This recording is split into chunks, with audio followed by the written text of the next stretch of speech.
Doctor Mamidala Shailaja's the apartment. ఈరోజు మనం second ఎపిసోడ్లోకి వెళ్ళిపోదామా?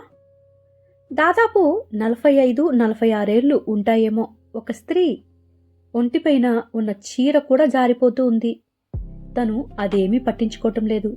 జుట్టంతా విడిపోయి ఉన్న స్థితిలో 2 చేతులతో గుండెలు బాదుకుంటూ హృదయ విదారకంగా రోదిస్తూ మెట్ల గుండా కిందకి దిగుతూ పరిగెత్తుతూ వస్తోంది ఆవిడ.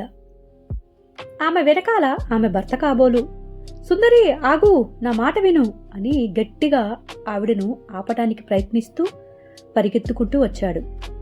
ఇక అతను ఆమెను పట్టుకునే ప్రయత్నం చేయబోతున్నాడు. కానీ సుందరి భర్తనే కాదు, అక్కడ ఉన్న ఎవ్వరినీ పట్టించుకోవటం లేదు. అసలు ఆవిడ వాళ్ళందరినీ పట్టించుకునే పరిస్థితిలోనే లేదు.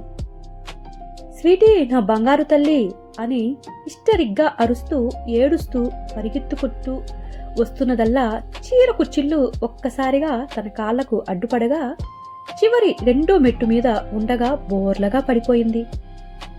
వెంటనే తన భర్త హడావుడిగా వచ్చి ఆమెను పైకి లేకే ప్రయత్నం చేస్తుండగా అతని చేతుల్ని ఒక్కసారిగా విదిలించుకొని గుంపు వైపు వెళ్లటానికి విఫల ప్రయత్నం చేస్తూ ఉంది.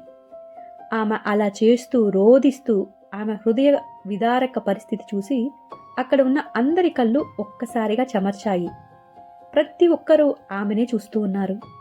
చివరికి ఆమె బలం ముందు ఆమె భర్త ప్రయత్నాలు కూడా ఫలించలేదు. ఒక్కసారిగా లేచి గుంపు వైపుకు పరిగెత్తుతున్న ఆమెను ఆపటానికి చివరి ప్రయత్నం చేస్తూ, సుందరి, నీకు అసలే ఆరోగ్యం బాగలేదు. ఆ దృశ్యం చూస్తే నువ్వు తట్టుకోలేవు. నా మాట విను, ఆగు అంటున్నాడు ఆ భర్త. అసలు ఆ భర్త మాటలు వినే పరిస్థితిలో లేదు ఆమె. అందరూ ఆమెను చూస్తూ దారి వదులుతుండగా ఎటువాళ్ళు అటు పక్కకి తిరిగి సైడ్ ఇచ్చారు. ముందుకు పరిగెత్తి అక్కడే భయంకరమైన దృశ్యాన్ని చూసి స్థానువైపోయింది. ఆమె నోట మాట రాని స్థితిలో వింత శబ్దాలు నోటి నుండి వెలువడుతుండగా ఒక్కసారిగా విరుచుకు పడిపోయింది సుందరి. ఆ దృశ్యం చూడగానే అక్కడ ఉన్న మహిళలంతా త్వరగా ఆహాకారాలు చేస్తూ ఆమె దగ్గరికి పరిగెత్తుకుంటూ వెళ్లి ఆమెని జాగ్రత్తగా పైకి లేపి శుశ్రూతలు చేయటం ప్రారంభించారు. పాపం, తను అసలే ఒట్టి భయస్తురాలు, చాలా పిరికిది. కూరగాయలు తరుగుతున్నప్పుడు గాయమైతే కూడా రక్తపు చుక్క కనపడితే చాలు కళ్ళు తిరిగి పడిపోతుంది. అలాంటి అమాయకురాలికి ఎంత కష్టం వచ్చిందో అంటూ 2nd ఫ్లోర్లో ఉన్న 203లో ఉంటున్న సత్యవతి ఆవిడను చూస్తూ అంది. అవును, అందుకే భర్త ఆమెను చాలా జాగ్రత్తగా చూసుకుంటాడు. ఏ పని చెయ్యనివ్వడు. తను కూడా అందరితో కలిసే రకం కూడా కాదు.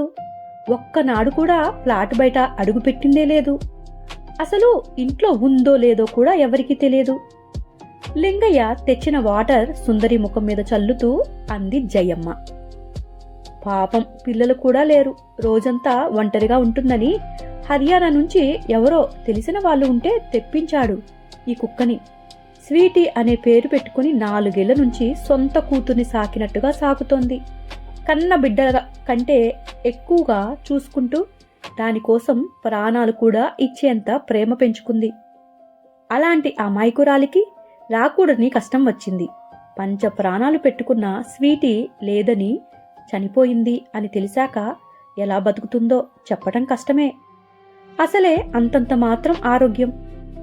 అక్కడి మహిళలందరూ సుందరి గురించి రకరకాలుగా మాట్లాడుకుంటున్నారు.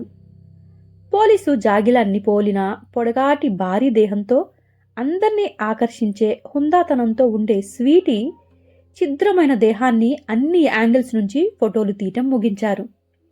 ఇద్దరి సహాయంతో ఇంకా స్పృహలేని దేహంతో ఉన్న భార్యను పైకి తీసుకెళ్తున్న రంగరాజు వైపు సాలోచనగా చూస్తూ అడిగాడు అజయ్ అక్కడి మహిళలను ఉద్దేశించి.